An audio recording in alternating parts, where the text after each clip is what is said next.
Hola, en este video voy a explicar sobre los principios mendelianos. Si bien la palabra principios tal vez no significa nada especial,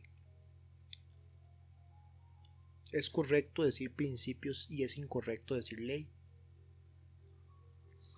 Es decir, Mendel nunca formuló leyes, sino que Mendel formuló principios.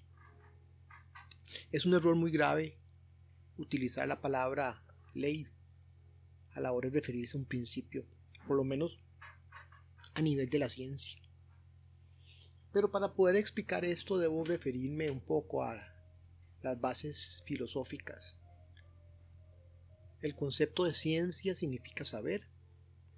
El científico es aquel que busca un saber, pero no lo busca de forma desorganizada y subjetiva, sino que se busca de manera objetiva, basado en la evidencia, en un análisis matemático, científico de esa evidencia. No es simplemente la lógica, sino que hay que entender que los datos que genera el quehacer de la ciencia deben ser analizados a la luz de un idioma común, que en este caso es la matemática. Ese saber no es un saber relativo, es decir, siempre debe ser el mismo saber, no va a cambiar independientemente del ambiente, sino que es un saber absoluto. Y debe ser un saber completo, no debe tener grados de falsedad. El científico busca la ciencia cierta. Esto lo logra por medio del método científico, que hemos oído hablar mucho del método científico a lo largo de nuestra formación. Colegio, escuela inclusive. El problema es que el método científico no se aprende, el método científico se vive. Es una manera de pensar y no es un concepto para aprender. Las bases de la palabra ciencia viene de saber entonces. Pero ese saber tiene diferentes grados de verdad. Esto va a depender de qué tanto se aplique la ciencia para llegar a la verdad. Pensemos que podríamos hablar de una escalera que tiene diferentes peldaños y cada peldaño, entre más arriba, va a estar más cerca de la verdad. Los científicos inician siempre a partir de una hipótesis. Una hipótesis viene a ser algo así como una posible respuesta que se le va a dar a una pregunta o que contesta un problema, y el científico debe poner a prueba la hipótesis, debe validarla o rechazarla, y esto lo va a hacer a partir de el análisis serio de la información. No tiene que ver con la formación de valores, creencias. No hay una lógica que valga, sino que debe trabajar a la luz de un idioma que se llama matemática. La matemática es un idioma que en este caso aprueba o desaprueba la verdad. Y el primer nivel de verdad entonces viene a ser esta hipótesis, que va a ser literalmente una posible respuesta. Si un científico comprueba que una hipótesis se cumple, su evidencia apunta a que esa hipótesis es real, no debe quedarse ahí.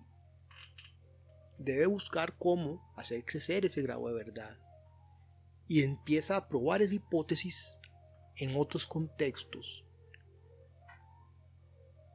y relacionarla con otras preguntas o con otros problemas.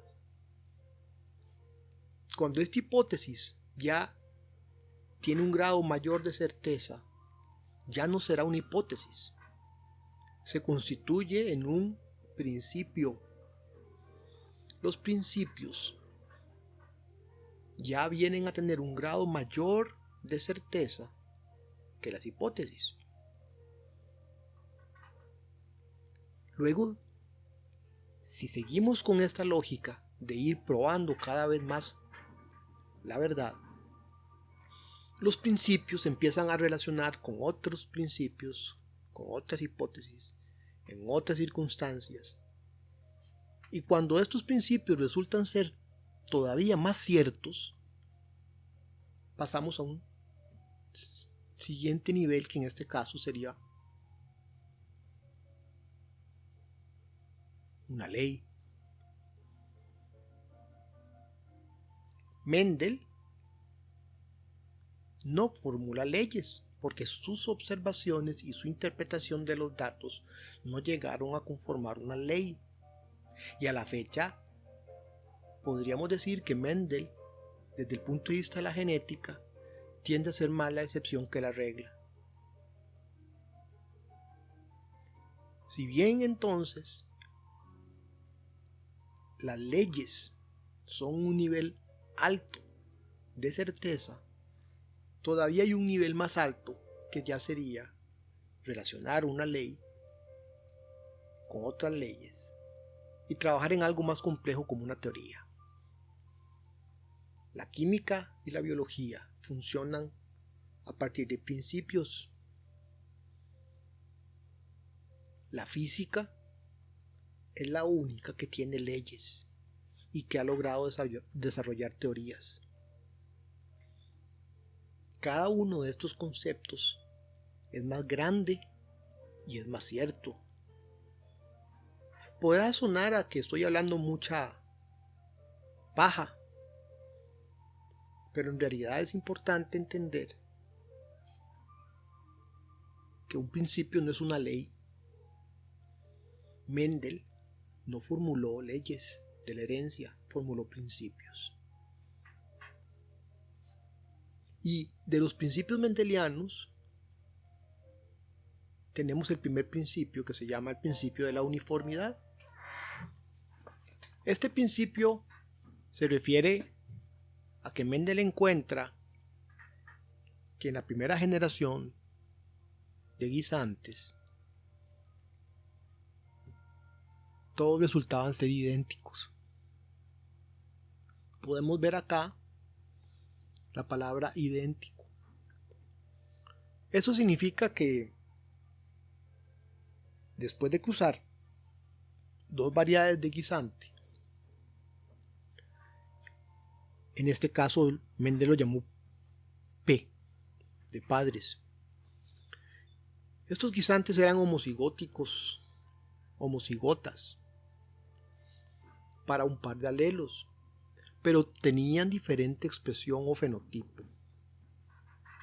Mendel encontró invariablemente en las 7 características que probó, que ensayó en los guisantes, como todos los descendientes eran idénticos, y a estos los llamó híbridos.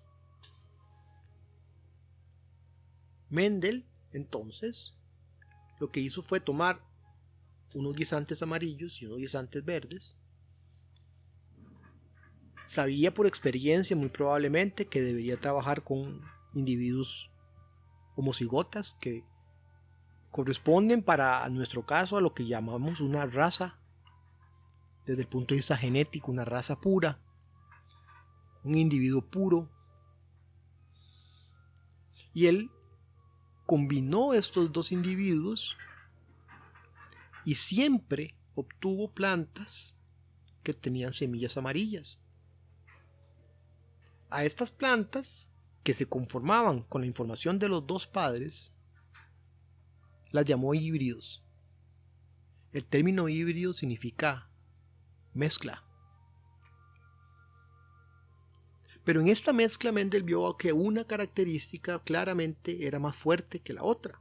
En este caso, todos, sin excepción, nunca lo podríamos decir que obtuvo un resultado adverso a sus datos.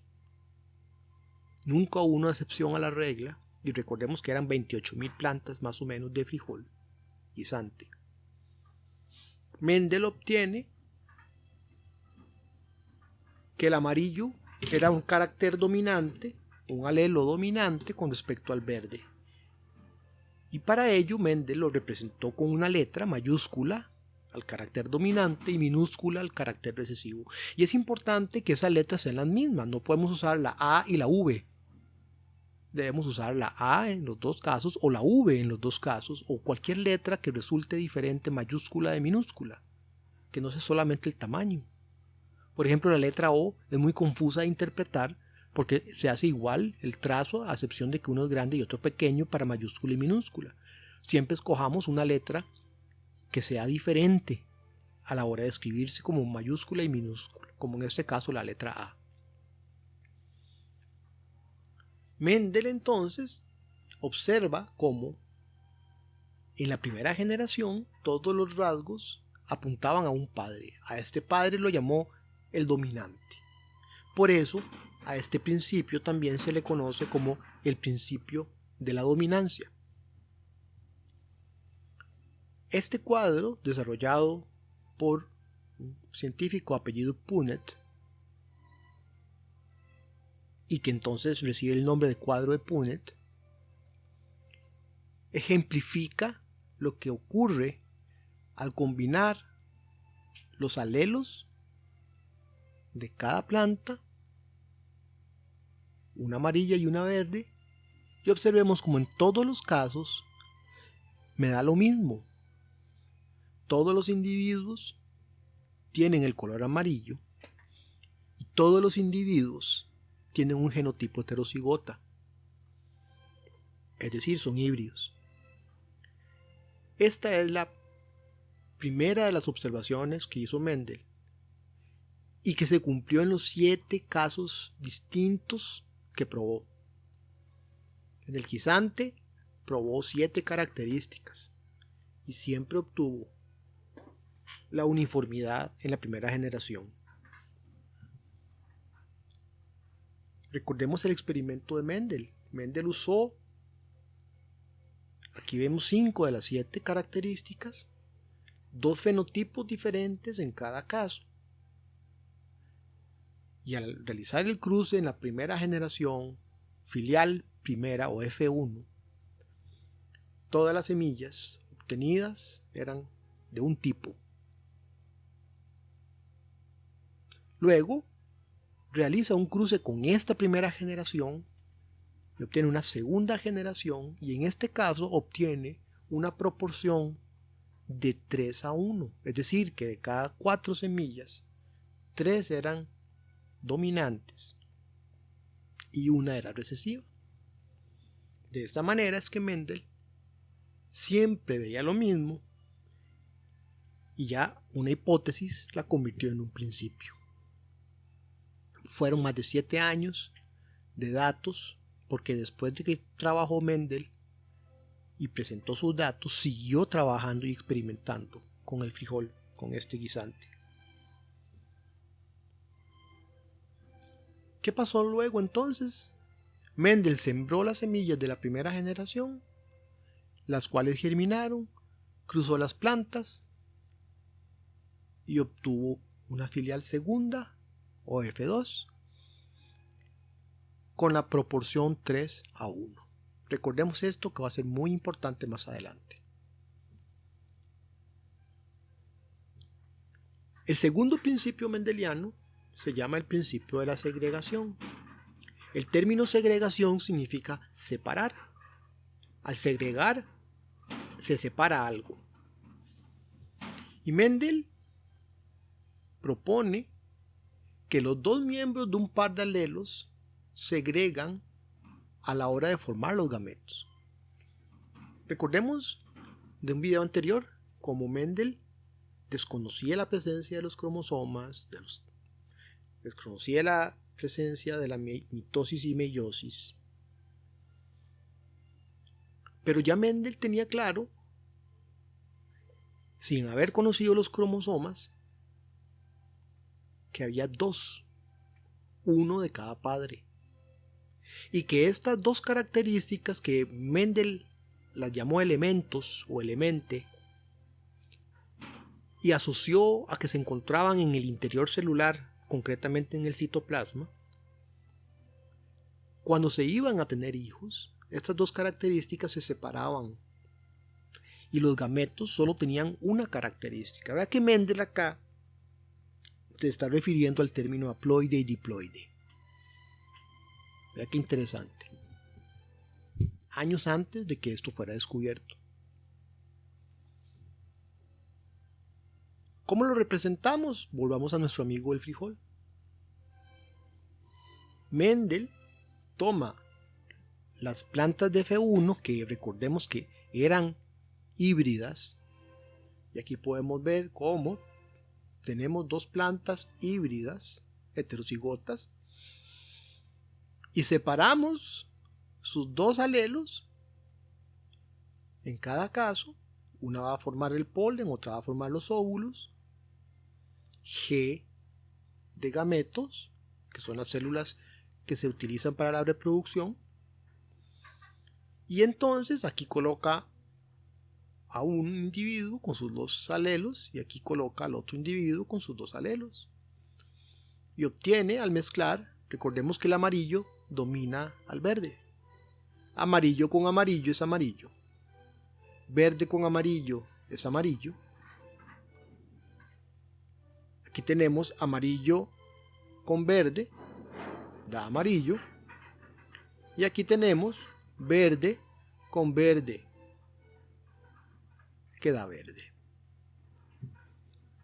Mendel obtiene una proporción de 75% amarillos y 25% verde, es decir, 3:1.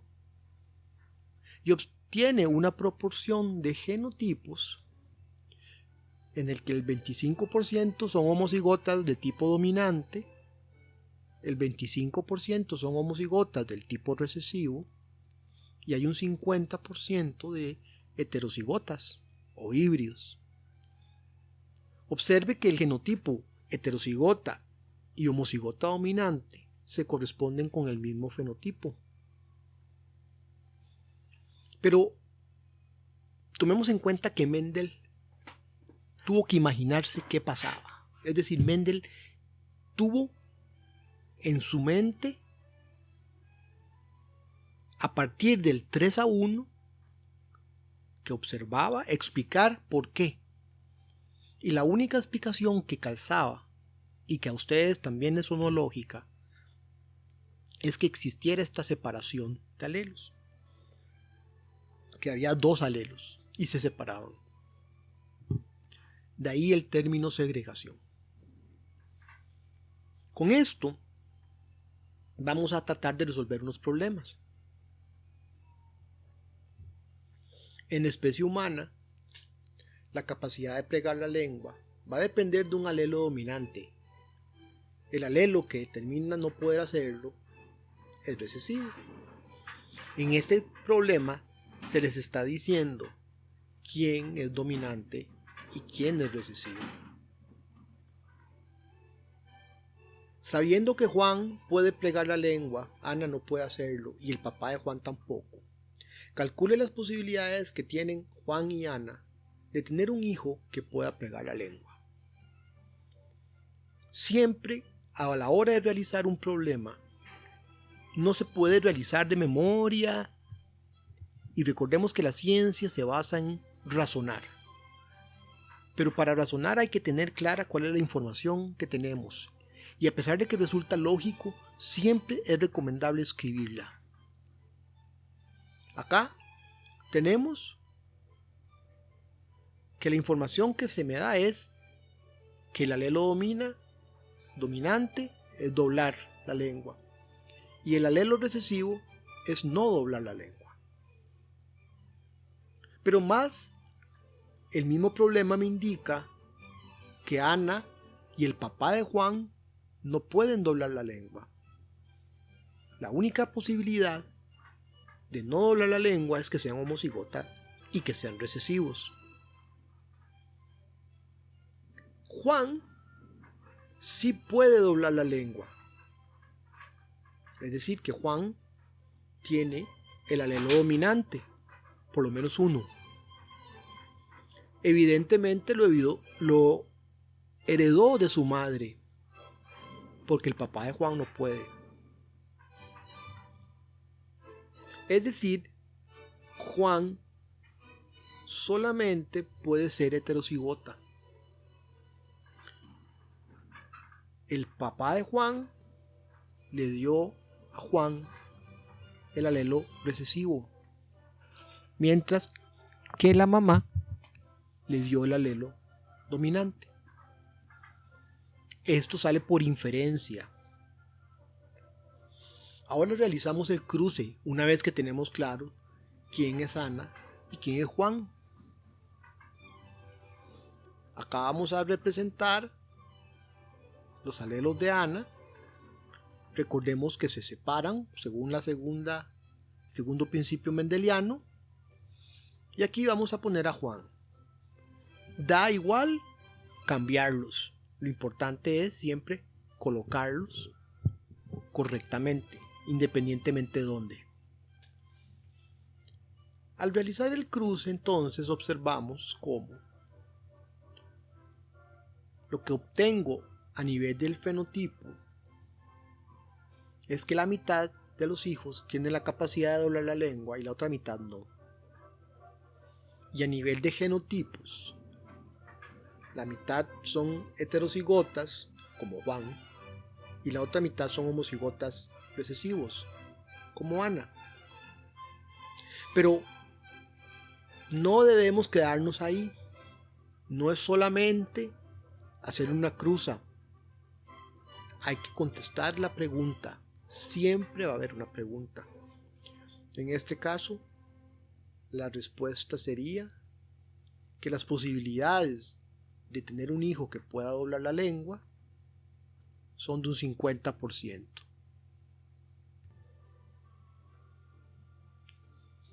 Ciertos tipos de miopía en especie humana dependen de un alelo dominante. Es decir, que la miopía es una característica dominante y la representamos con la letra mayúscula. En este caso yo elegí la A. El alelo para la vista normal es recesivo. En este caso indico también quién es dominante y quién es recesivo. ¿Cómo pueden ser los hijos de un varón normal y una mujer miope heterocigota? En este caso, recapitulemos. ¿Qué información tenemos? El miope domina al normal. Tenemos un varón normal y una mujer miope que es heterocigota. El problema me está diciendo que la mujer es heterocigota. A partir de ahí, lo que hacemos es separar los gametos, colocarlos en un cuadro de Punnett e interpretarlos.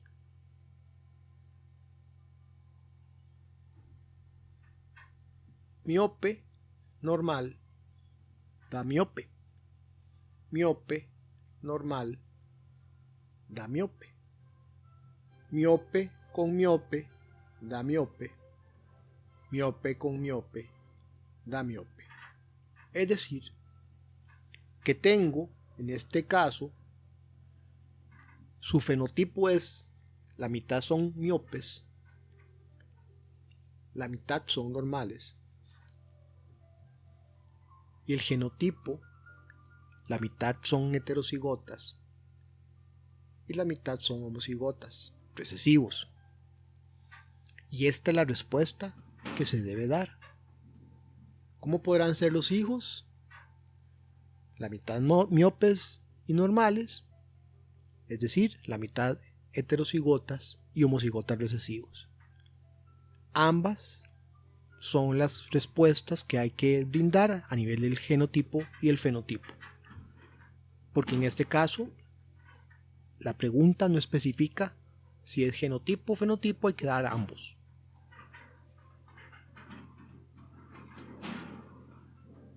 $50 son normales, 50% son miopes e incluimos como recomendación el genotipo.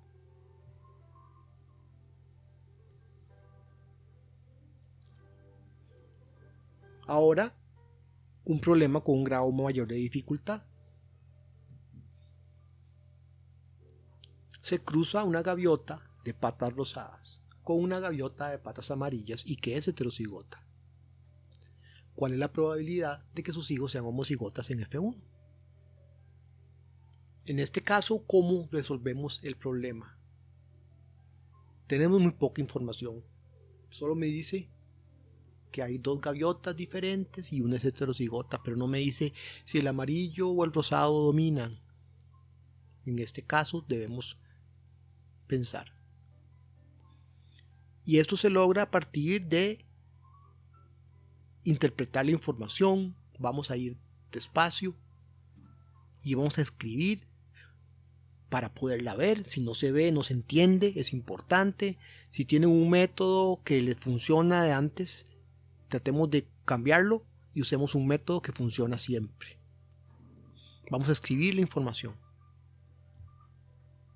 Primero pensemos cuál es el gene o gen. Y hablamos de que hay una gaviota de patas rosadas y una de patas amarillas. Para contestar la pregunta hay que pensar cuál es la característica que se está cruzando. Rosadas, amarillas, esa no es una característica, esos son los alelos. Patas. La palabra patas no dice nada, podría ser patas grandes, gordas, pequeñas, flacas, feas, lindas. Hay algo concreto que se está diciendo. Si tenemos las patas rosadas y tenemos las patas amarillas, no es patas, es el color de las patas.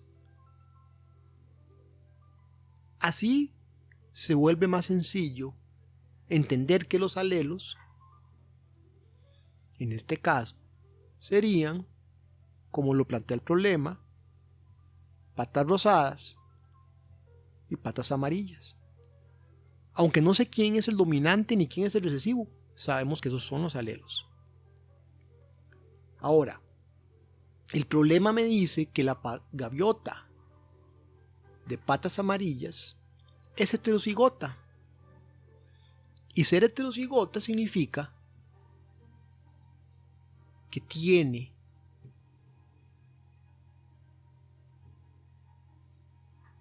las patas definidas por un color, pero tiene los dos alelos. Entonces, si tiene el alelo rosado y el alelo amarillo, pero tiene el color amarillo en las patas, lo que eso significa es que la gaviota de patas amarillas expresa el alelo dominante. Y ese va a ser el alelo que vamos a colocar como dominante. Por lo tanto, el alelo que resulta recesivo es el de las patas rosadas. La gaviota de patas rosadas solo va a tener una opción: homocigota recesiva.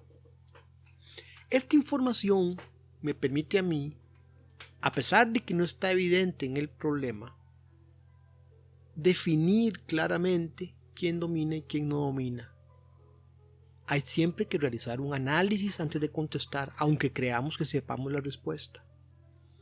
Y a partir de aquí podemos entonces hacer la cruza con un cuadro de Punnett, en el cual tengo que una gaviota de patas rosada con amarilla, rosado con amarillo me da heterocigota, que es amarillo, rosado con amarillo me da amarillo, rosado con rosado me da rosado, rosado con rosado también me da rosado.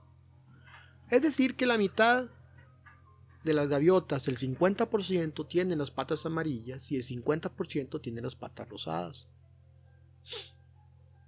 Luego tenemos que los genotipos resultantes son 50% heterocigotas y 50% homocigotas recesivos. A pesar de que el problema no me estaba dando toda la información, haciendo un análisis y conociendo las reglas, los principios mendelianos, vamos siempre a poder resolver el problema. Veamos otro ejemplo más. Recordemos, contestar la pregunta. Probabilidad 50% de ser homocigota. Ahora tenemos un cruce y a partir de aquí solamente voy a realizar cruces que ustedes puedan ver. Es decir, que los rasgos sean reales absolutamente.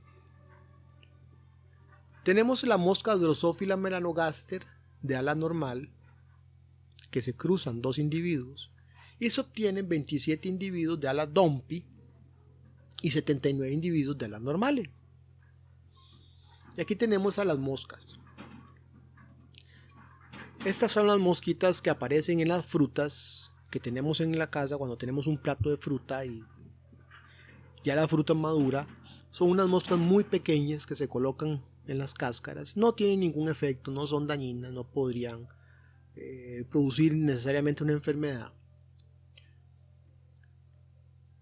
Melanogaster significa que tienen el abdomen en la parte posterior oscuro. El gaster es esta región del abdomen. Melano significa que es oscuro. Es decir, es la drosófila que tiene la punta del abdomen oscuro. Eso es lo que significa ese nombre. Las drosófilas son un tipo de moscas. Y tenemos 27 individuos de ala Dompi y 79 de alas normales. ¿Y qué es una ala Dompi? Me dirán. Veamos una mosca con alas normales. Estas son las alas normales. Una mosca que puede volar. Las moscas Dompi, el término Dompi viene del inglés dump, que es una traducción, digamos, de tontuela. La mosca tontuela o tontilla, mosca torpe. Y esto se debe a que las alas de esta mosca, observen que son muy pequeñas, no son funcionales, no le permiten volar. Y generalmente si usted llega a espantar las moscas que están sobre un trozo de papaya o unos bananos, verá que algunas moscas salen volando, pero otras se quedan caminando. Aunque usted les haga viento y las espante, ahí parecen hormigas en realidad. Esas son las moscas Dompi que existen también en la naturaleza. No son capaces de volar. El cruce de dos normales produce 27 Dompi, es decir, como esta mosca de arriba, y 79 normales, como esta mosca de abajo. Ahora vamos a contestar unas preguntas.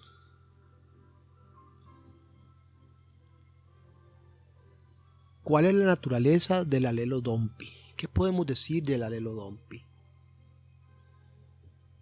La mamá y el papá eran normales, pero aparecieron hijos Dompi. Recordemos a Mendel, guisantes amarillos, ambos, pero tenían un hijo verde. Y recordemos que el verde era recesivo en ese caso y el amarillo dominante. Y aquí podríamos decir lo mismo. El alelo Dompi es un alelo recesivo. Entonces, ¿cuáles son los genotipos de los padres? Recordemos que los padres tienen un fenotipo normal.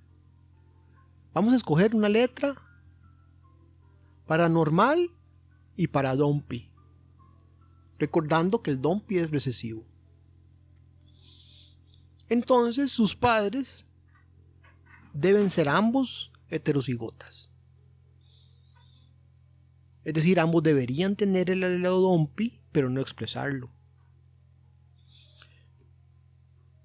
Vamos a realizar un cruce entre una mosca Dompi de F1 con uno de sus padres. Y en este caso tenemos esto. Una mosca Dompi con normal produce normal. Recordemos que el normal domina. Dompi normal es normal. Dompi con Dompi me da una mosca de alas Dompi. Dompi con Dompi, nuevamente una mosca de alas Dompi. Entonces tenemos que el 50% de las alas son normales y el 50% de las alas son Dumpy. De esta manera veamos cómo aplicamos los principios 1 y 2 de Mendel y podemos realizar cruzas. Pero algo muy importante, muchas veces en clase hay preguntas que uno no sabe cómo contestar, pero en realidad eso es porque a veces ustedes no saben lo que están preguntando. No todos los rasgos genéticos se pueden explicar mediante Mendel. Por ejemplo, una vaca blanca con un toro negro no siempre va a ser blanco o va a ser negro. Podría ser café. Y entonces, ¿cómo explica uno un color café que se origina a partir del blanco y el negro, que no son compatibles? Todavía si fuera de color gris podría uno explicarlo. No siempre se puede usar Mendel. Mendel aplica únicamente para la herencia monogénica.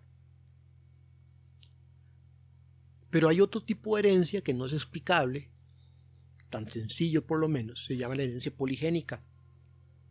Y muchos rasgos son rasgos de este tipo.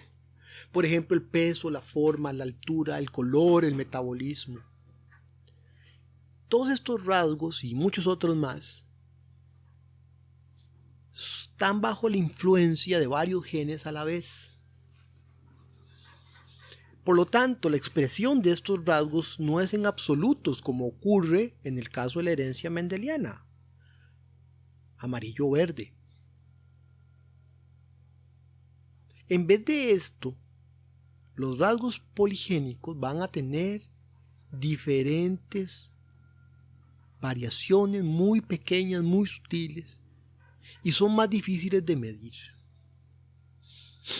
Generalmente, al hacer una gráfica, resulta una variable continua y no una variable discreta. Y generalmente esos gráficos que muestran la información de este tipo tienen un efecto o una forma de campana invertida. A esto se le llama una distribución normal. Por ejemplo, para la altura podemos observar cómo la cantidad de personas en un grupo que fueron medidas se distribuyen de esta manera. La mayoría de las personas miden 1,70 m, unas cuantas 1,65 m y 1,75 m. De 1,80 m hay menos, de 1,85 m hay menos, de 1,90 m, y de 2 metros ya no hay. Igual hacia el otro lado, 1,55 m son muy pocas, 1,50 m son muy pocas. Las personas pequeñas son muy pocas. Las personas grandes son muy pocas. La mayoría son personas de tamaño mediano. O por ejemplo, en el gráfico a la par tenemos unos cuantos colores de ojos. Observemos cómo la variación en el color de ojos no es tan sencilla de explicar. Inclusive hay muchos colores más. Y a veces a uno le preguntan, es que mi papá tiene los ojos celestes y mi mamá tiene los ojos café, y entonces yo quiero saber cómo son mis hijos y mi pareja tiene los ojos así. Eso no se puede responder. Para el color de ojos hay más de 10 genes juntos, aproximadamente unos 16 genes, 32 alelos a la vez. Eso sería igual a que yo le diga a usted, tome una moneda, tire la moneda 32 veces. Pero antes escriba en un papel cómo van a caer los lados de la moneda.